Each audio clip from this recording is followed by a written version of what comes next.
Բարի լույս, սիրելի ազգակիցներ, Վարդանանք զրուցահանդեսը ողջունում է ձեզ։ Սիրելիներ, այսօր Վարդանանքը պիտի անդրադառնա մի նյութի շատ կարևոր, քիչ արծարծվող, ցավոտ, ցավալի է, որ այդպես է, բայց այդպես է, և երևի շարունակաբար մի որոշ ժամանակ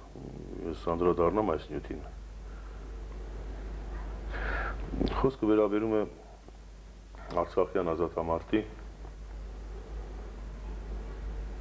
ռազմիկներին,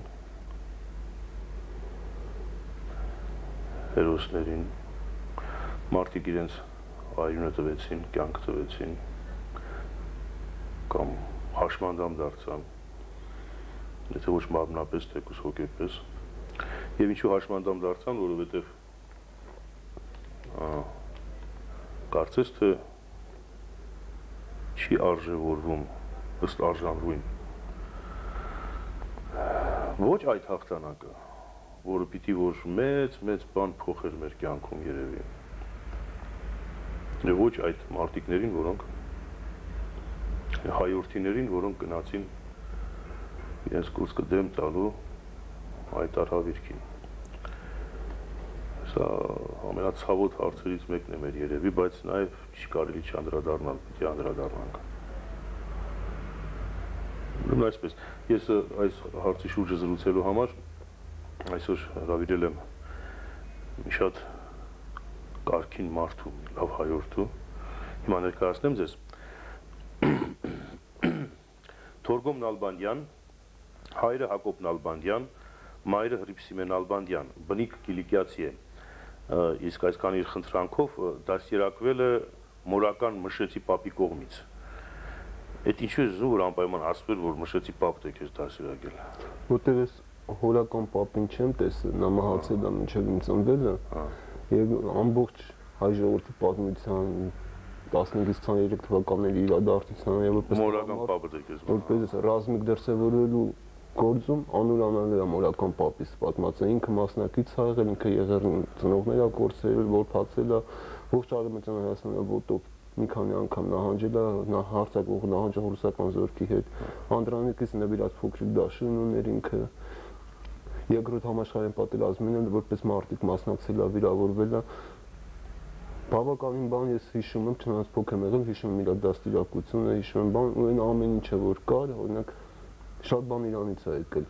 Անգամ Ղարաբաղի պատերազմի ժամանակ, պատերազմի տարիներին հաճախ ես ինձ բռնում էի այն բանի վրա, որ մտածում էի պապս ոնց կուրախանա, որ իմանա իր առաջին թոռը։ Այս արեցի պապս, որ իմանա ոնց քամագս կդաղեր մի հատ։ Չէ, այդ առումով չէ։ Առաջին թոռը, հա, իհարկե, առաջին թոռը ինչ որ չափով վրեժը լուծեց։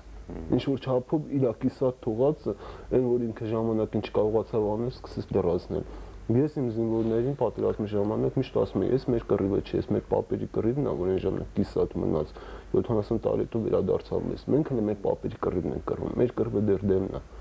Լավ իմացեք, գոնե մեր սերունդը անի նենց, որ մեր երեխեքի վրա պատերազմ չթողի։ Սպասի ներկայացնեմ։ Թորգոմ ջան, ուրեմն 1985-ին ավարտել է Երևանի Պոլիտեխնիկական ինստիտուտի, ներկայումս ճարտարագիտական համալսարան, ռադիոտեխնիկայի ֆակուլտետը։ 1985-88 թվականները աշխատել է Հայաստանի Գիտությունների ազգային ակադեմիայի ռադիոֆիզիկայի և էլեկտրոնիկայի գիտահետազոտական ինստիտուտում։ 1988-ից եղել է Ղարաբաղյան շարժման ակտիվ մասնակից, ձեռբակալություններ, բախումներ խորհրդային պատժիչ զորքերի հետ և այլն։ 1990-ից 92-ը եղել է Հանրապետական կուսակցության անդամ և անկախության բանակի մարտիկ, միաժամանակ կուսակցության լրատվական կենտրոնի տնօրեն։ Անկախության բանակի կազմում մասնակցել է Շահումյանի, Վայքի, Նոյեմբերյանի, Ղարաբաղի, Մարտունու, Ասկերանի, Մարտակերտի շրջանների պաշտպանական մարտերին։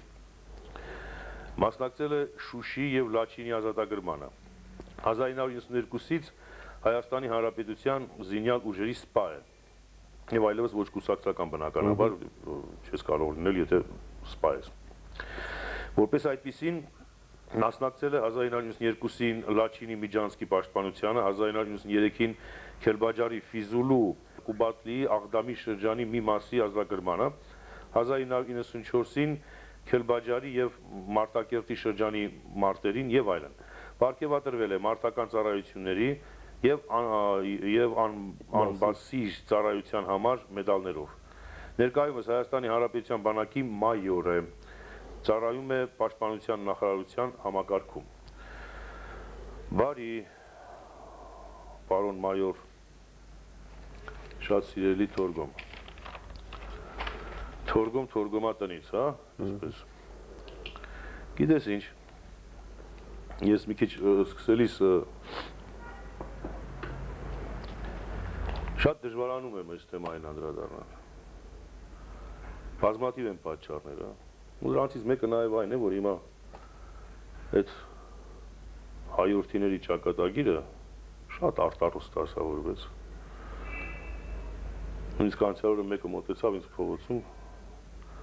փող էր խնդրում, ասեց ես այս ինչն եմ, անունը տվեց, որ գիտեմ, ինքն է, եկել հասել էր ուրեմն Մուրացկանի վիճակի։ Ահա որ է, որ մտածում ես։ Մյուս կողմից խոսում եմ հիմա մերոնց հետ ամերիկահայերի։ Մտածում եմ ախր, լավ, հիմա իրենց էլ այսպիսի բան եմ ասում։ Թե ասեմ, եղավ, մեզ էլ ասում ես արի, ուր գանք, այն տղան այդ վիճակում է եւ այլն։ Գնալ բացատրիր։ Որոր դեպքերում եկեք, գործ կա այստեղ անելու։ Հիմա անցնենք, խոսենք այս մասին։ Մանավանդ, որ սիրելիներ, թորգոմը գրել է մի գիրք, պարոն Նալբանդյանը, որը կարծես թե միսու արյունից է, որովհետև իր կյանքն է, իր ապրած տարիներն են այդ մարտերում, այդ պատերազմում, այդ ազատամարտում, կոչվում է 7-20 հազարից։ Նայեք այս գիրքը։ 7-20 հազարից։ Սա մի փոքրիկ ջոկատի մասին է, 7 հոգինոց, նրանցից յուրաքանչյուրի անվանական, եւ այդ շատ տակիր պատում է եւ լավ է գրված է գեղարվեստականորեն, այսինքն գեղարվեստական մոտեցմամբ, նույնիսկ անունները փոխված են այս պարագային, եւ հիմա գրում է մի այլ գիրք, ավելի ճշգրիտ, ես հիմա քեզ եմ ուզում խոսես այս մասին։ Ինչու գեղարվեստական մոտեցումով ասենք սա արեցի, սրանց կարդացում է հրաշալիորեն, մանավանդ շատ կարևոր է, որ սա գրվի, այս մասին պիտի շատ գրվի։ Այնտեղ հազարավոր բաներ կան, նրբություններ, դեպքեր, անհրաժեշտ, որ մարդիկ իմանան, հայերը իմանան այս բոլորը, եւ չի արվել մինչեւ հիմա ինչ-որ տարօրինակ ձևով կամ շատ քիչ է արվել, այսպես ասենք։ Հիմա քո այս փորձը հրաշալի է եւ գրելու շնորհք ունես, տաղանդ ունես եւ իսկապես ունի հետաքրքիր է ժողովուրդ։ Ես մեծ հետաքրքրությամբ կարդացի գիրքը, ուղղակի կլանեց ինձ։ Ինչու այդպես դրեցիր հարցը գեղարվեստական մոտեցումով այսպես։ Բարի, շնորհակալություն բարի խոսքերի համար։ Ինչու գեղարվեստական եւ ոչ թե փաստավավերագրական։ Գիտեք ինչ, գեղարվեստական գիրքը, գեղարվեստական խոսքը շատ ավելի հասու է մարդկանց, շատ ավելի հեշտ է մարդիկ ընդունում։ Եվ գեղարվեստական գիրքը մարդկանց հսկայական զանգված է, շատ ավելի մեծ զանգված է։ Ծանոթանում կարդում, քան թե զուտ մասնագիտական 4 փաստագրական։ Մի քիչ բարձր խոսի, թե 4 փաստագրական, այ օրինակ Եղեշեի Վարդանանքը հայության մեջ հազարներ են կարդացել միայն մասնագետներ, բայց Դեմիրճյանի Վարդանանքը, որ գեղարվեստական գիրք է, հոյակապ գիրք է, կարդացել է իր ամբողջ հայությունը։ Եվ այն ինչ որ ուզում էր տալ հեղինակը, հայ ռազմիկի, հայ զինվորի, հայ ասպետի, հայ ժողովրդի պայքարի պատմությունը, ոչ թե Եղեշեի Վարդանանքով ամբողջ ժողովուրդը ծանոթացան, այլ Դեմիրճյանի, որպեսզի խոսքս հասու լինի ժողովրդին, որպեսզի մեր արած կռվի պատմությունը ավելի շատ մարդկանց ընդգրկի, գեղարվեստականը։ Հետո ուրիշ հարց կա, պետք է որոշակի ժամանակ անցնի եւ արդեն ոչ թե մասնակիցները պետք է գնահատական տան այս կամ այն ռազմաճակատի, այս կամ այն հաղթանակի պարտության պատճառներում ասեն, այլ անաչառ գիտնականները, որտեղ եթե մասնակիցը ինքն է պատմում, այդտեղ կա սուբյեկտիվության մոմենտ, որ դրանից չի կարելի ասել։ Ասենք երկու ջոկատ, մեր ջոկատը եւ հարևան ջոկատն ինչ որ բարձունք են գրավել, եւ մեր ջոկատի տղաների համար թվում է, որ հիմնական գործը մենք ենք արել։ Նրանց եւ այս մասին դնել միջել անիմաստ է։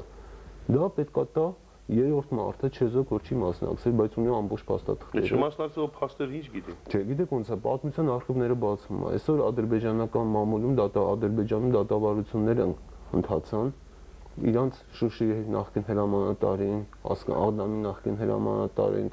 տարբեր ռազմաճակատների նախկին հրամանատարներին, դատաբարությունը, որոնց մեղադրում էին պարտությունների համար դավաճանության մեջ բան, եւ այդ առումում բավականին փաստեր եղան։ Կան արխիվները, բացում են արխիվները ժամանակի ընթացքում, բացում են բան, եւ բոլոր փաստերը, որ գալիս է արդեն պատմաբանի ձեռը, մասնագետի ձեռք, նա արդեն կարողանում է ավելի անաչառ տալ։ Մենք պատմաբաններ չենք եղել, մենք գրականագետներ չենք, մենք եղել ենք զինվորներ եւ ազնվորեն կատարել ենք մեր պարտքը։ Հիմա ամենակարևորը այս գրքում 7 հերոս են, բայց 7 հերոսից բացի կա եւ 8-րդ հերոսը, այն ոգին է, որ մեզ ինժեներներից, բանվորներից, գյուղացիներից զինվոր դարձրեց։ Գիտեք ոնց է նկարիչ ունես, այստեղ ֆիզիկոս ունես, այստեղ հա, հենց այդ է, բայց այդ ոգին է, չէ՞ որ դրանց բոլորը միավորեց դարձից այդ։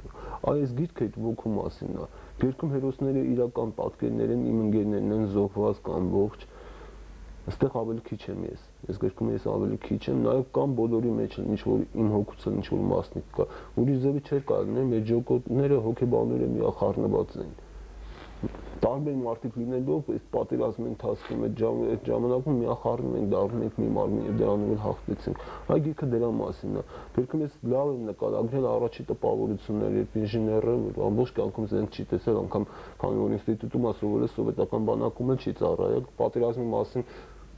Քերքերից ու կինոներից գիտի, մի անգամ ես ակնկալում մարդի դաշտ, մի անգամ ես վերցնում զենքը։ Մսաղացի մեջ է։ Հա, ու պիտի դառնա կամ մեռնի, ու դառնա, ոնց է դառնում, առաջի տպավորությունը, առաջի բանը, ես լավ եմ հիշում, որտեղ առաջի օրերից եմ եղել։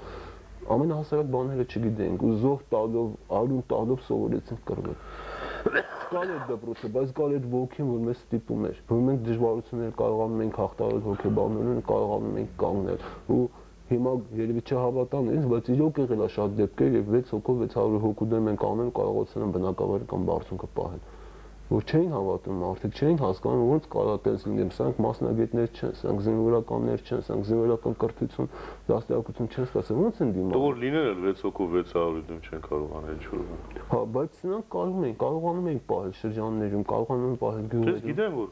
Ես էլ պարադոքս այդ ոգին է երևույթին։ Այսինքն այդ ոգին է նվիրված, այդ ոգին, չգիտեմ, էլի պետք է մեջից լինել ու մեր մեջ կար այդ ոգին, մեր սերունդի մեջ կար, մեր սերունդի վրա շատ ծանր փորձություններ տվեց կյանքը, էլի սովետական միության փլուզում, անկախության հաստատում, պատերազմ, հոգևոր, ֆիզիկական, մեր սերունդը համարյա սպառվեց։ Այդ շատ ցավալի է, որ մեր սերունդի անդամները մուրացկաններ դարձան նախկին ազատամարտիկները, որ այն չէր ինչ մենք երազում էինք, բայց մերն այս է մեր երկիրը։ Հեշտ բանը չկա աշխարհում ու մենք մերը պետք է լավ ասենք, այ մենք այստեղ ապրելով, աշխատելով պետք է այնպես անենք, որ մուրացիկ ազատամարտիկը մուրացիկ չդառնա, բայց նաև պետք է հիշել, որ մարդը արդեն հոգեբանորեն սպառված է, ֆիզիկապես սպառված է ինքը։ Սպառված նա պիտի ապահովված լինի։ Իհարկե, բայց հիմա չկա այդ ամեն ինչը ու այդ ամեն ինչ ստեղծողը մենք ենք։ Ու ինչքան շատ լինենք մենք, ինչքան ամեն մեկը գա իր նոր գաղափարով, իր նոր արյունով, իր նոր մտքերով, բանով, այսօր այս երկիրը ոչ միայն ֆինանսական ներդրման կարիք ազգում է ժողովուրդը, այլև հոգեբանական, նոր արյունի, նոր գաղափարների, նոր մոտեցումների, բայց այդ ամեն ինչը չի ստացվում, եթե այդ ամեն ինչը համեմատ չլինի այն սերով, որ կար Ղարաբաղի պատերազմի ժամանակ։ Որ գալիս է, որ դու եթե ինչ-որ բանը տեսնում ես դիմացին սխալ անում, ոչ թե ճշնամությամբ այդ սխալը մատնանշես, այլև սիրով, ոնց էր հերը որդուն, աղբերը, աղբորը։ Մենակ այդ դեպքում հաջողության կհասնի։ Ականջները պետք է քաշես մեկ-մեկ։ Հա, բայց հայրական, ոնց է հայրը աղբորը, ոչ թե որպես ճշնամ։ Իապտակ է էլի հայրական։ Հա, ոչ թե ճշնամ, բայց գիտեք ոնց է, պատերազմի տարիներին շատ եմ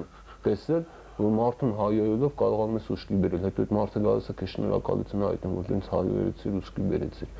Որտեղ շատ է եղնում, որ մարդը կոտրվում է, մարդը սպառվում է հոգեբաները, մարդը գնում է պանիկայի մեջ, այդ դեպքում բարի խոսքերը չեն օգնում, այդ դեպքում պետք է կոշտ կոպիտ մոտեցում, բայց այդ կոշտ կոպիտ մոտեցումը պետք է սիրով անել, որ կարողանա էֆեկտ տալ։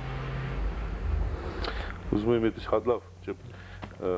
դրանից առաջանալ։ Այս Գերանի վրայով անցնելու պատմություն։ Հա, տեսնում եք, այ իսկական հրամանը այդպես պետք է լինի, էլի։ Երբ պետք է կոշտ լինի, երբ պետք է փափուկ լինի, ու ամեն քայլը հետո այդ զինվորին բացատրեն։ Որ այս պահին եթե ես այսպես չլինեի, սրա արդյունքը կլիներ այսպես, ես որպես ավելի փորձարար, որպես հրամանատար, ես սա գիտակցում եմ, տեսնում եմ, դու չես տեսնում, ես դրա համար եմ անում, դու սովորես։ Այդ ոգու չես տեսնում արդյոք միտում այդ ոգու, որի մասին խոսում էիր, որը կարողանում էր 6 հոգին 600-ի դեմ կանգնել, այդ ոգին, որ ուներ, այդ ոգու աղճատման, այդ ոգու թուլացման փորձեր։ Դե այդ անխուսափելի է, որովհետև էսի հասկանում եք, մեր զենքն է, հայի մարտահրավերն է աշխարհին եւ աշխարհը պետքա փորձի, որովհետև աշխարհը սովորել է 200 տարի։ Միայն աշխարհը մերոնք չեն փորձում դա անել։ Մերոնք էլ պետքա փորձեն, դա անխուսափելի է։ Ինչ եմ ասում։ Ես հասկանում եմ, այդ ոգուց վախենում են ինչ-որ չինովնիկա կամ ինչ-որ հասարակության ինչ-որ մի մասն այդ ոգին, որովհետև վախեցնում է իրանց, անհասկանալի է, բայց դա անխուսափելի է։ Այդ պիտի լինի, ոգին պետքա ուժեղանա պայքարել։ Այսինքն չար իր գործը պիտի անի։ Անպայման, բայց եւ դա պետքա, որ անի, որովհետև դա պետքա, այդ դեպքում մենք ավելի ենք ամրացնում, պայքարի մեջ է կոփվում, չէ՞։ Այդ պետքա, եթե դա չլինի, գիտեք ոնց է, այս ոգին կարելի է սպանել, սա նկատմամբ ընդհանրապես անուշադրության մատնել։ Այդ դեպքում դա անհարժեք մի բան։ Ժամանակը, բայց եթե պայքարում են, եթե դրա համար քեզ հարվածում են, դրա համար քեզ նեղանում են, փորձում են քեզ ծառել, այդ դեպքում ես դու ամրանում, այդ ոգին ավելի է ամրապնդում, որտեղ այդ ոգին էլ է իր զոհաբերությունները ուզում, որպես միտք, որպես տեսակ, այդ զոհաբերությունը քո պայքարն է, քո դժվարություններն է, որ դու հաղթահարում ես։ Կրակը ինչ որ չի այրում, թրծում է։ Հա, այ հենց էսա էլի, ու անպայման պետք է դա, ու լավ է որ դա կա։ Այդ նշանակում է, սա վտանգ է, գիտեք ոնց է, ես Հանրապետական կուսակցություն Աշոտ Նավասարդյանի ժամանակ մենք կարող ենք լավ սահմանում ենք տվել ազգ, ժողովուրդ, տականք էլի, ու ազգի գործն է, մի մասն է ժողովրդի փոքր մասն է, որը ոնց որ ազգի նյարդ է եղնի, իմունիտետային սիստեմը եղնի, որ իրա վրա է վերցնում ամբողջ հարվածը, բան ինչքան շատ հարված այնքան ամուր է, այնքան մեծ է ժողովուրդը, այնքան հզոր է ժողովուրդը, ինչքան հարվածը քիչ է, այնքան ինքը թուլանում է, արդյունքում ալիասերվում է ժողովուրդը։ Ինչ որ տեսնում ենք Եվրոպայում։ Բայց դες ինչ ասում հիմա, ուրիշ շատ է մտահոգում։ Այն ժամանակ որ տղեկին կրվի էի կողարկում, ու հրամանատարել ես եղել։ Հա։ Բարի։ Զինվորի, ծառայում է, զինվորը։ Ասում ես, պիտի գնաս ճակատ։ Այնտեղ մի ուրիշը փող ունի, ես իմ ինչ ունի։ Խուսափում է։ Խուսափում է։ Այդ մասին հասկացա ես։ Այդ մասին շատ ա եղել խոսակցություն, ու անձամբ ես ասում ես ոնց է իմ զինվորներին ընդհանրեն պատասխանում։ Հավաքում էի տղաներին, ասում էի տղեկ, դուք փող չունեք, իրանք ունեն, չէ՞։ Հա։ Այսօր պատերազմը, այսօր սահմանի բերանը կանացենք, պաշտպանում ենք մեր տունն էլ, իր տունն էլ։ Եթե մենք պարտվեցինք, թշնամուն խուժելու է, ինքը այնով փողով այսօր ազատվում է, խուսափում է։ Ինքը փող ունի, ինքնաթիռի տոմս կգնի ու գնա Ռուսաստան, դու ես գնալ։ Դու գնալու տեղ չունես, չէ՞։ Ուրեմն ստիպված ենք պաշտպանել մեր տունը, մեր ընտանիքը ձեռքը հետին իրանք են պաշտպանում, էսա։ Ուրիշը չկա, բայց եթե մենք նայենք իրանք, ասենք դե որ իրանք չեն կռվում, մենք էլ չկռվենք, արդյունքում գալու է թշնամին, ոչ մեզ ախանալու, ոչ իրանք, այդպես կարծում եղավ 20 թվականին։ Կանգնեցին ու ասեցին, այս ժամանակվա սերունդը կանգնեց ու ասեց, ես ոնց է 2 տարի է թալանակողոպուտը հալստանում են, աղկատանում են, մեզի պետք չի թուրքը բոլոր ռուսի անգերն է, բոլշևիկը աղբերա, բանման արդյունքում բանակը չկռվեց, թուրքը եկա բոլշևիկին էլ կոտորեց, դաշնակցականին էլ, հարուստին էլ, աղտակատին էլ, իսկ մեր ժողովուրդը կարծի տարածքում 20-25 հազար քառակուսի կիլոմետր կորցրեց։ Այսինքն էական չի, դա ազգի մի մասն է, որ պետքա չկռվի, պետքա փախնի, Աստծո տվածով ամեն ազգի մեջ կա ամեն ինչից այս կամ տոկոս, դա տոկոսն է։ Մենք ինչ էլ անենք, ինքը պետքա լինի, որովհետև իր գոյությունն էլ է անհրաժեշտ։ Լավ, այնտեղ են որ գնաց կռվելու։ Հետո եկավ տուն իր ընտանիքի մոտ, որի համար ինքը կռվում էր, առաջին հերթին իր ընտանիքի, հետո իր հայրենիքի։ Եկավ այդ ընտանիքը չի կարողացավ պահել։ Կինը թողեց գնաց ենթադրենք, կամ քայքայվեց այդ ընտանիքը, ինքը դարձավ մուրացկան, հիմա այդ տղուն ինչ պիտի ասես, մի հատ էլ որ կռիվ լինի։ Այդ տղուն ես ասելու բան չունեմ, որովհետև եթե կռիվ եղնի, ինքը իմ առանց իմ ասելու զենքը կբերցնի գգա համոզված եղեք։ Էլի կգա։ Էլի կգա, որովհետև գիտեք ոնց է, կռիվը այնով պատերազմը անցել է, ասենք մերպես անցել է 0-ից ոչ մի բան չիմանալուց մինչև բաթել է պրոֆեսիոնալ զինվորական դարած, այ պատերազմը կռիվը իր համար թմրադեղվածության պես է, չես կարող հրաժարվել, այ ես մինչև հիմա ամենամեծ պրոբլեմը այսօր պատերազմ անցած մարդկանց համար այն է, որ մենք հոգեբանորեն հենց պատերազմի մեջ ենք,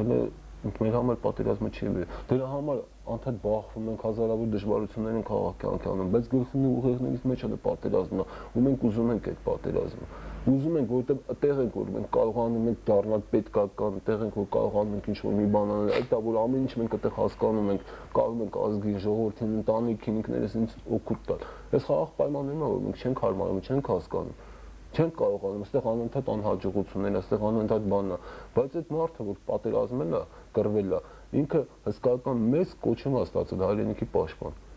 Այդ կոչումը շատ թանկ է, այդ կոչումը անդադ զոհաբերություններ է ուզում, այդ ամեն ինչն շատ ցավալի է, որ տենց է։ Այդ զոհաբերությունների մի մասը ինքը, որ ոտքը դրել է այդ ճանապարհի վրա, այդ չի կարա։ Այդ իր ճակատագիրն է, իր խաչն է։ Զինվորական է արդեն։ Հա, Մարտիկը։ Ես ասեմ մի բան, էլի, օրինակ մեր տղաներից 94 թվականի պատերազմից հետո անգործ մնացին ինչ-որ մասը գնացին Եվրոպաներ, գնացին բաներ ու իրանք չգնացին որևիցե միտեղ կռվելու ինչ-որ մեկի կողմից։ Իրանք գնացին լավ կյանք փրկելու, բայց իրանք սա դարձան զինվորներ, ասենք հայ-սլավական պատերազմում, Չեչենիայում։ Այստեղ գտաների զինվորության։ Այսինքն այդ է ու արդյունքները որ մենք ստանում ենք, արձագանքները որ ստանում ենք, տղաների հանդիպում ենք, հələ չի եղել մեկը, որին օտար երկրի բանակը, որտեղ ինքը ծառայել է դժգոհն է, բոլորին ապշում են, ես ինչ են ես այսինքն որակը որ մենք տալիս ենք լավագույնն է։ Մենք այսօր ասենք պետք է հայրենիքին, եւ պիտի իշխանությունները կարողանան այդ զինվորին երկրում պահել, եւ զինվորին կարգին պահել։ Համաձայն եմ, բայց ասենք եթե հայրենիքը այսօր գիտեք ոնց է, վերջին հաշվով ում համար է մեզ գնացել կռվելու։ Ոչ թե գիտեք ոնց է, ոչ թե Պողոսի, Պետրոսի, Կիրակոսի հայրենիքի համար եմ գնացել իմ գեների համար եմ գնացել, իմ տեսակի համար եմ գնացել, ես եկել եմ ու ամենամեծ խնդիրը գիտեք որն է, չարիքի արմատավորն է, որ մենք գնացինք հայրենիքից գնացինք, հետ եկանք պետություն։ Մենք գնացինք հայրենակիցներն էին մեզի ճանապարհ դնում։ Կարևոր չէ ինքը պրեզիդենտ էր, թե հավաքարար էր, մուրացկան էր, թե մեծահարուստ էր, հայրենակից էր, արունակից էր։ Եկանք մեզ դիմավորեցին չինովնիկները։ Էս է խնդրեմը, մենք սրան չենք կարողանում հարմարվել։ Ու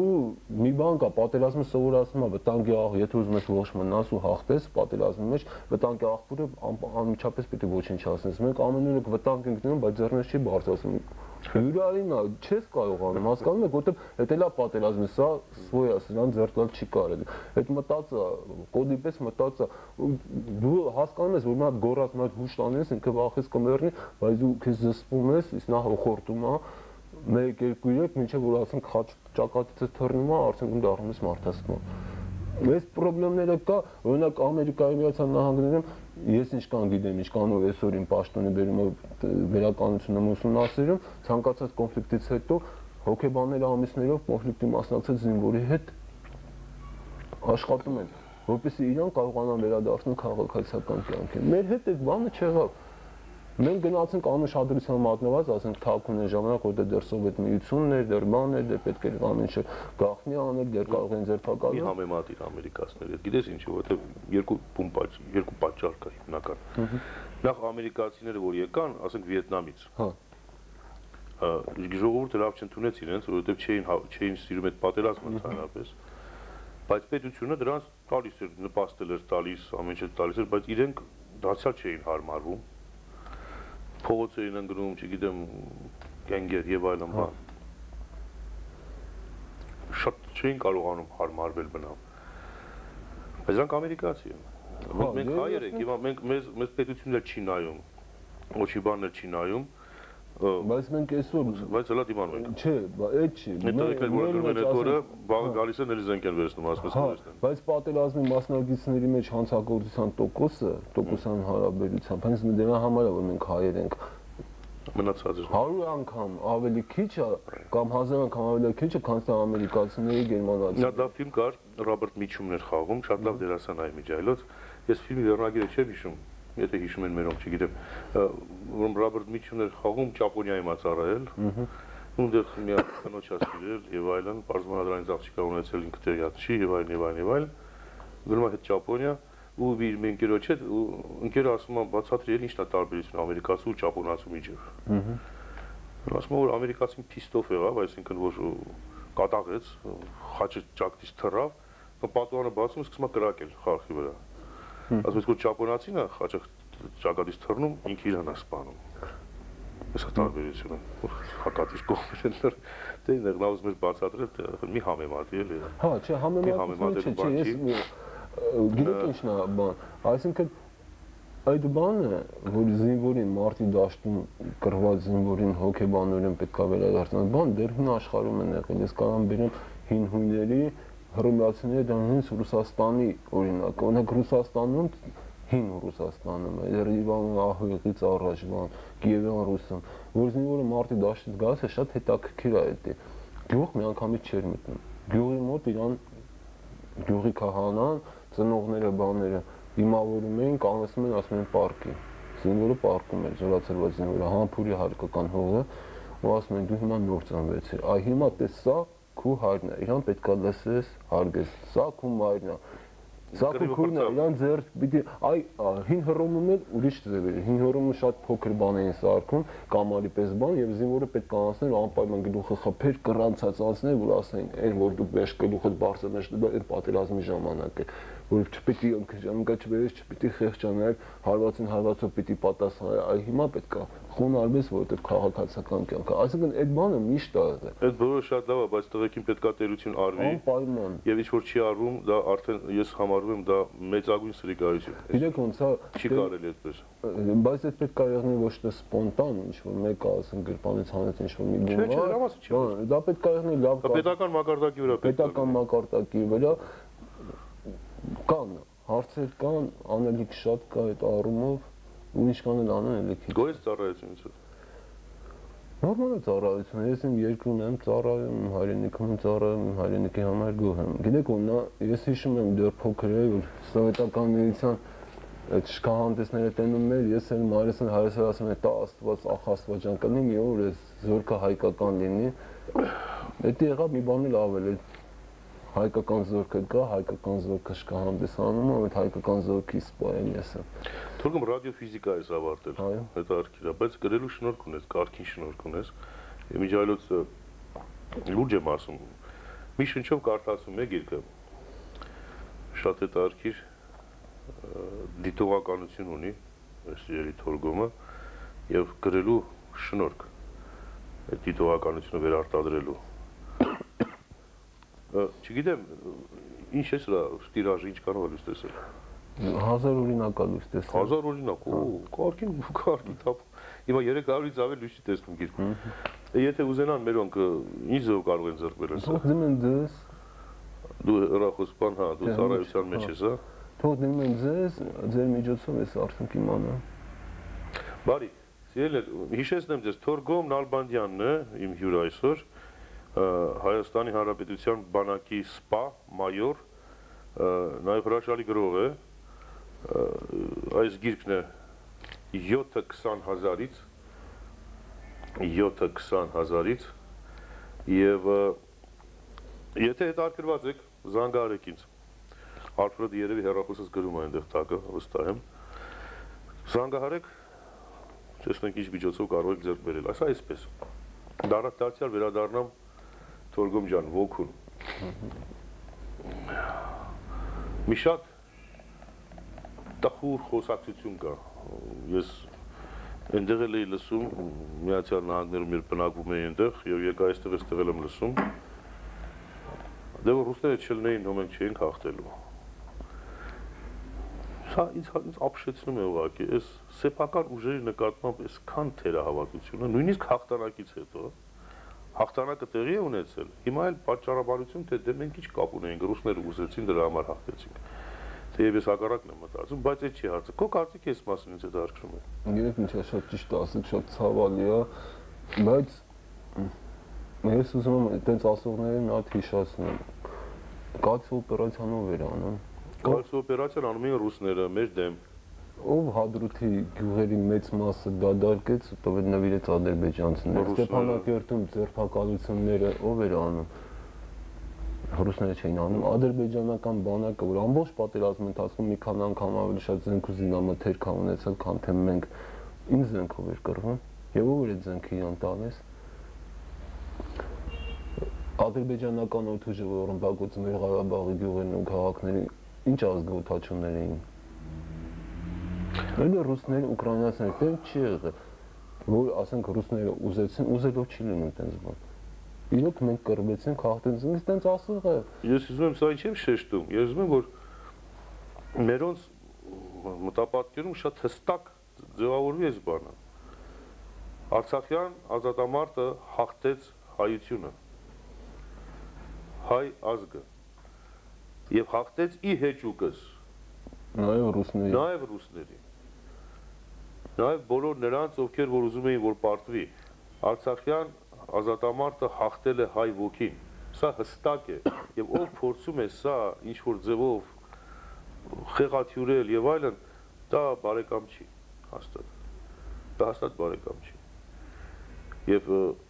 մանավանդ որ այդպիսի մի հաղթանակը, որը գիտես անհավանական է։ Այս քեզ անկեղծ ասեմ, 70-ականներին, 80-ականներին, երբ մտածում էի, որ այդպիսի Հայաստանը պետք է ի վերջո անկախանա, որովհետև արդեն գոնե զգում էի ես խորհրդային միության փլուզման այդ ճաճատունը լսվում էր այն ժամանակներ, դեռևս 80-ականների սկզբներին։ Եվ վախ կար մեջս, այն մարդ ասում էի, ոնց պիտի անենք լավ։ Սրանք մեզ կարող կապել են, հիմա մյուս կողմից այնտեղ Թուրքիան, այնտեղ Ադրբեջանը, լավ Թուրքիան գուցե, չգիտեմ, այնտեղ ինչ-որ պատնեշ կարող է լինել։ Բայց Ադրբեջանը հիմա 7 միլիոն է։ Մենք դրանց դեմ ոնց պիտի առնենք, ինչ ձևով։ Ես չէի պատկերացնում, վախ կար մեջս, երբ որ Ղարաբաղյան շարժումը սկսեց 88-ին, ես լուրջ վախեցած էի։ Անկեղծ եմ ասում։ Եվ գիտես, Աստված մեզ օգնեց, որ մենք չոր դուրս եկանք։ Մենք կարող ենք լրիվ վերջանալ։ Այդ վախը կար մեջս, փառք Տիրոջ, որ դա տեղի չունեցավ։ Բայց աներևակայելի հաղթանակ է ինչ որ տեղի ունեցավ։ Սա մի բան է, որ ամեն ազգ չի կարող իրագործել։ Եվ իրագործելուց հետո սա այդքան նսեմացնել այդ հաղթանակը, այն աստիճան նսեմացնել, որ այսօր նույնիսկ չհիշել կարգին, որ դու որպես ազգ հաղթանակ ես տարել։ Ես սա չեմ պատկերացնում։ Այդ միջոցները, չգիտեմ, այնտեղ բամբասանքները, հա, ռուսներ արին, մյուսներ արին, այս կողմ, այն կողմ, սա դեռ թողնենք այս մոցիկուլությունը դնենք մի կողմ։ Ամենացածը բա ուր է այսօր, ոգին ուր է։ Ասեմ, ոգին այնա, որ այսօր ես հիշում եմ 89 թվականին, երբ սկսեցին անկախության մասին խոսել, կներես հա մի քիչ, հիվանդ եմ, լավ չի վիճակը սա։ Այն ժամանակ այդ վախը Թուրքիայի նկատմամբ, այդ վախը, ասենք, Հարևանի նկատմամբ անկախությունից համատարած էր։ Այսօր Հայաստանը ոչ մեկ չի վախենում, ոչ Թուրքիայից, ոչ Իրանից, ոչ Ադրբեջանից, ոչ Վրաստան, հակառակը Ադրբեջանն է մեզանից վախենում, Վրաստանն է մեզանից վախենում, չնայած բախում չկա, բախման անհրաժեշտություն չկա։ Այսինքն այդ հաղթանակը արդեն արդյունքները տալիս է, տվել է, ոլիա տալ է։ Նոր սերունդը մեծանումը արդեն առանց այդ վախին, որ ռուսը չեղավ, ռուսը որտեղ քաշեց մեզ մոտատակ են տանում։ Հակառակը պատերազմի ամենածանր տարիներին 92-93 ռուսները չկան, ռուսները այքան ավելի ուշ պայմանագրի կնքվեցին հայ-թուրքական սահմանին։ Դրանից առաջ խփում էին մեզ բան անելու համար։ Այսինքն այս հաղթանակը արդեն իսկ ինչ պիտի ասեն, ինչ ուզում են թող ասեն, հաղթնել փաստերն է, մենք հաղթեցինք, այդ կռվողը գիտի, ով եղել է ռազմի դաշտում, թող կանի ու ասի, ես այնտեղ տեսել եմ ռուսական զորամաս հայկական կողմը կռվող։ Անկամ մենք որ ադրբեջանցիների հետ բանակցությունների ենք հանդիպում, խոսում ենք, բան ենք անում, իրանք որ ասում են ռուսները, ես հարցնում եմ կռված կամեջները, ասում դե դու զենքի մարդ ես, ոնց որ զենքի մարդն ազնվորին ասա, դու որովհետեւ միտեղ հայկական կողմը ռուսական զորամաս տեսել ես, ռուսին որ տեսել ես ձեր դեմ կռվող, բա չէ։ Ես տեսել եմ նրանց կողմից օդաչուներ, որոնք գերի էին ընկել խփում Ղարաբաղի օդում ռուս էին, ուկրաինացի էին։ Մասնագետները տեխնիկայի վրա, ասենք տանկի վրա, հրետանու վրա, ականանը։ Չէ, բաներ դրամների վրա։ Մեզ ինչ են ասում դրանց վարձկաններ։ Հա, բայց էսա այդ չի եղել, թե հիմա ով ինչ ուզում ասի, էական չի հասկանում, եք այդ բամբասանքներով, այդ խոսակցությունով չկա, բայց կարևորը այդ արդեն իմ համար էական չէ մարդը, որ այս հաղթանակը տեսնելով հետո էլ ասում է, չէ, մենք չենք ռուսներ։ Ինքը այդ առումով հայության համար կորածա շատ կարևոր է այն երեխան, իմ երեխան, քո երեխան, մյուս երեխան, որ 9-10 տարեկան է, որ փոքր է եղել, 2-3 տարեկան է եղել պատերազմի ժամանակ, արդեն մեծանում է, արդեն այն համոզմունքով, որ մենք հաղթող ազգ ենք, մենք կարանք հաղթենք։ Այսօր բանակում գալիս են զինվորները շատ տարբեր են 92 թվականի զինվորները 2002 թվականի զինվորներից ամեն ինչի հետ ես դեռ մի լավ բան այսօրվա երեխան վախ չունի Ադրբեջանից վախ չունի պատերազմից կա համոզմունք որ ցանկացած դեպքում եւ կոնֆլիկտը վերսկսի հաղթանակի իր կողմն լինելու լավ շիրի թորգում դու այսօր շատ խոսեցիր երեխեքից սկզբից էլ հիմա նայ գիտես ինչ այսպես ուրեմն բարի ինչքան ժամանակ ունենք Արայիկ 10 րոպե ունենք ինձ ուզում գրքի մասին մի քիչ պատմես մերոնց պատմելս ո՞րն է երկու խոսքով ասում ուրեմն շատ գիտեք ոնց է ես գրքում ցանկացել եմ ասենք գիրքը ցույց տա պատերազմի իրական դեմքը Պատերազմ գնալուց առաջ ես պատերազմի մասին շատ գրքեր եմ կարդացել, որտեղ պատերազմը վարդագույն է ներկայացված։ Պատերազմը կա եղբայրություն, ազնվություն, բան, մտնելով պատերազմի դաշտ, ես տեսա այդ ամեն ինչը սուտ է։ Իմ վրա դա ողբերգական ազդեցություն չունեցավ, չնայած զգացի որ կարող ուներ, կոտրվել, որտեղ այն ինչ ես տեսա իրականության մեջ հակապատկերներ են ռոմանտիկա, այս պատերազմում ռոմանտիկա չկա, պատերազմը գործա, դժվարությունն է, դաժանությունն է, արունացեխ է, քոսա, ոչիլա ամեն ինչ է, այդ ամեն ինչի մեջ դու կարող ես հաղթես, եթե այդ ամեն ինչի մեջ կարող ես գտնես ինչ-որ լավը, լուսավորը։ Կամ եթե չես գտնում, ո՞րն է այդ լավն ու լուսավորը։ Հաղթանակի ձգտումը։ Հաղթանակի բան, այս մի հատ հետաքրքիր պատմություն պատմեմ։ Ես հիշում եմ առաջին անգամ, երբ իմ ստորաբաժանում ռազմաճակատում էին ոչինգ կան տղաները։ Ոչինգ կան տղաները ու ես զգացի, որ արդեն իրարից հեռու են նստում, քաշված են, բան են, ու որտեղ չէր եղել, դες բան սովետականության մեջ չէր եղել, ու ես ամեն ինչը անհասկանալի է, մի տեսակ ամաչում եմ, բան, զգացի ոգին ընկնում է, էլի։ Ես էլ էի ոչ լուծվել, ես էլ էի բան անել, հիմա իրանց հետ խոսել, բան անել, ես գտա ուրիշ մի ձև, վերցրեցի մի հատ տախտակի կտոր, կանչեցի մի հատ զինվորի, ասեցի վերից մի հատ ոչիլ հանել, վերից մի հատ ոչիլ դիր տախտակի վրա, իմ վրայից եմ հատ ոչիլ հանեցի դες տախտակի վրա, ասա արի տեսնենք կռվեցնենք այս ոչիլներին, տնանք ով կհաղթի։ Մենք կռվածրենք, ասենք իմ ոչիլը հաղթեց, ես կանեցի, ասեցի տենում ես ինչ արուն ունեմ, մարմինը խմած ոչիլը, հետո դա դարձավ բան, արդեն զինվորները հիմա իրար կողքի չէին ասում, որ իմ ոչիլը, իմ ազնիվ արուն խմած ոչիլը քո վրա չանցնի, իմ որ բանը հասավ նրան, որ մի անգամ երկու զինվորի ծեծում էին, որ ասում ինչ աղան, ինքը իմ ոչիլը սպանեց, ասին կռվսրել են, հաղթել է սա ոչիլը, այսինքն այն ապացիան փոխվեց դարձավ հակառակը, ունես ոգևորություններ եկել ու հիշում եմ մի անգամ որ դիրքերում խոսում էին, զինվորները ասացին, մի ժամանակ ավելի ավակ լեյտենանտ էի, պարոն ավակ լեյտենանտ, կռվելու ու հաղթելու թուրքին խփելու մի հատ էլ պատճառ մենք ունեցանք ձեր շնորհիվ, ասում եմ, ինչ պատճառ, այն որ կարող են ոչինգներին խփել, մի հատ էլ դրա համար իրանց պիտի խփենք, էլի, այսինքն գտա վատ իրավիճակում հոգեբանային անկման մեջ ես կարողացա գտնել ինչ-որ մի բան, որը օգնեց այդ դեպքում, օգնեց, բարձրացրեց, էլի, էս է։ Բարի, այս ոչիլի պատմությունը հետաքրքիր է։ Բայց այսօր ինչ պիտի ասեք տղեկին, որ կրան կռվեն։ Այն տղաներին, որոնք կռվել են, ասել։ Չէ, նրանց թողեք, նրա մասին խոսեցինք։ Գիտեք ոնց է, այս անգամ որ պատերազմի կա պետությունը, կա կանոնավոր բանակական զորակոչի բաները, իմ թվում է ասելու կարիք չի։ Այդ օղակները իրանց ֆունկցիան կա։ Ոնց է վիճակը, ես հիմա պաշտպանության նախարարություն չեմ, դու ես զորակոչ ես ասում, բայց Արականը կարծես թե պակասել է կարգին մեր երկրից։ Գիտեք ոնց է, զորակոչը տարի լավ է, ավելի լավ է, օրինակ վերջերս ռուսները էին եկել, մեր բանակի մասին ֆիլմ էին ուզում նկարահանել, իրանք ապշել էին, չէին հավատում աշխարհին ու իրանցից մեկը ասեց, ասում գիտեք ինչն է, ասում են զարմացնում է ձեր ժողովրդի վերաբերմունքը բանակին, դες մենք ասում ենք ժողովուրդը չի սիրում բանակը, բանակում կանոնը քիչ է, էսա բան, բայց այս կանով հանդերձ ինքը թվեր բերեց, ասես 15 միլիոնանոց Մոսկվայի ու մարզից տարեկան 5000 զորակոչ չեն կարող հանել, իսկ դուք կարողանում եք այդ զորակոչը, այսինքն այդ առումով նորմալ է, լավ է, բանակը հիմա է նորմալ ասեն, մի քանի տարի հետո Դե մի քանի տարի հետո կգա լուծումներ կգտնվեն, այսինքն հիմա Գիտես հասկանում ես ինչ։ Հա, ես հասկանում եմ, մարդկանց թիվը շատ ավելի քիչ կլինի։ Որ արտագաղթա գնում էստեղից Բայց դրա փոխարեն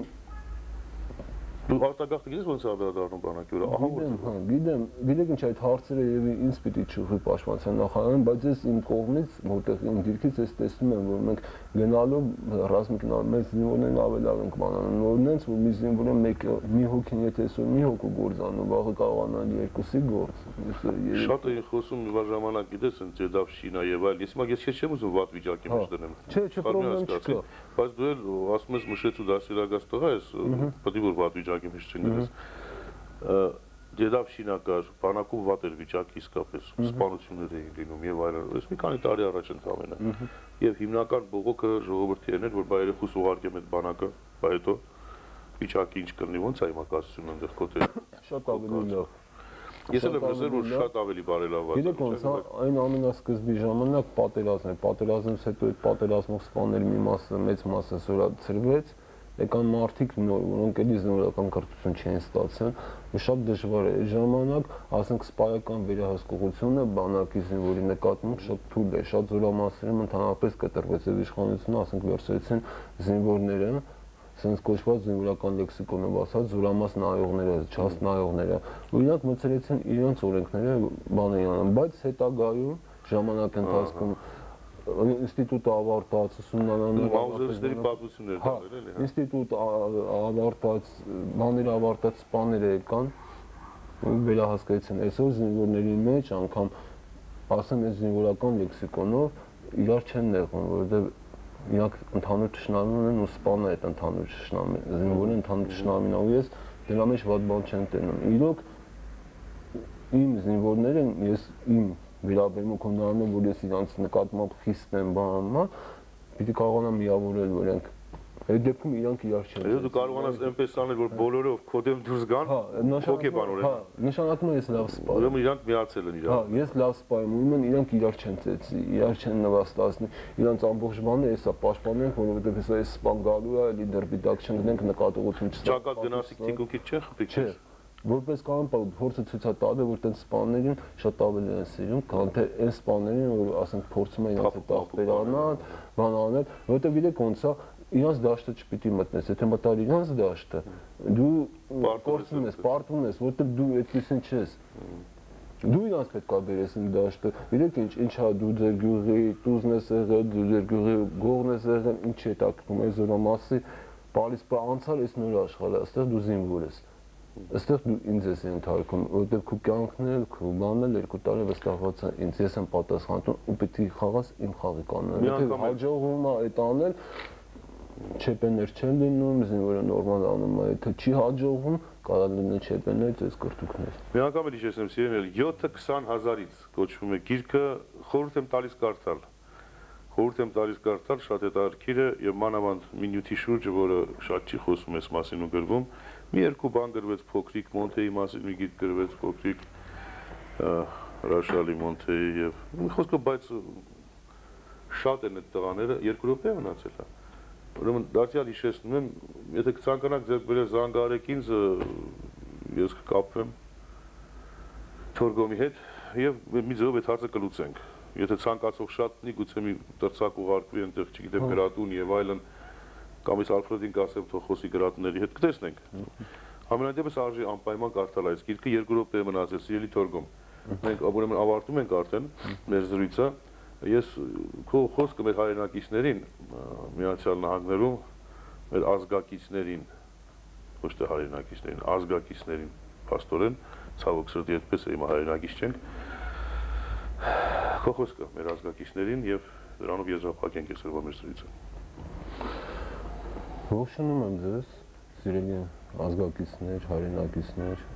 Ամերիկայի Միացյալ Նահանգներում այսօր բնակվում է իմ դավնգերը, համակուրսեցիս Բաբուրյան Թորոսը, մեր համակուրսեցի, կինն էլ է մեր համակուրսեցին եղել Պետրոսյան Վարսենիկը, իրանք երեխաներ ունեն, առանձնապես ողջունում ձեզ, սիրում ձեզ բոլորին, լավ հիշեք, որ հայրենիքը ձեր սիրո կարիքն ունի, ձեր կարիքն ունի, որտեղ էլ որ լինեք, հիշեք, որ հայրենիք ունեք, օվկիանոսից են կողմ, ինչ էլ որ, չգիտեմ, էլի ապրեք նենց, որ մենք հայրենիքում լսելով ձեզանով հպարտանանք, մենք կփորձենք ապրել նենց, որ դուք այնտեղ մեր մասին լսելով մեզնով հպարտանանք, ուրախանանք ու վերադարձեք, ունե հոգեբանորեն վերադարձեք հայրենիք, Որտեղ մեծ գործեր այստեղ կատարում, մեծ օգնության կարիք ունենք, նոր մտքի, նոր արյան, նոր մտահղացումների ձեր կարիքն ունենք։ Հայ, դու բանը երեխեքին բերեք թող գնան բանակ ծառայեն մի քիչ, ինչ կլինի որ։ Այնքան է սարսափելի չի երևի, հա։ Հետո իրանց հիշելու բան կլինի շատ։ Իմիջիայից մի անգամ ես կարծում այդպեսի փոս Չգիտես նա գնալ բանակ ծառայել։ Հայ երեխաներին տարել են զորամաս, ցույց են տվել զինվորների հետ հաց են կերել, զինվորների հետ վարություններ են եղել եւ այդ երեխաների համար այդ անմոռանալի տպավորությունները իրենց անգամ։ Չէ, լուրջ եմ ասում, կատակ չեմ անում, այո, տպված էր ասում Հաջնիկի ծառայություն, Վարդան Մամիկոնյան, Գևորգ Մարսպետունի, տարատատա պարապապա։ Այն ժամանակ թող ասում է, պարունել ասում էր Սևակը, ախ, ինչու պատերազմ չի գնամ, կյանքը զոհեմ բան։ Այ մարդ, բերեք երեխեք թող ծառայեմ 2 տարի, ինչ եղել որ։ Պրոբլեմ կա, ժողովուրդ ջան, վերառնեմ ձեր կյանքին։ Սիրելի Թորգոմ, անշապ շնորհակալ եմ եղբայր։ Էլի կհանդիպենք, մի առիթով կզրուցենք։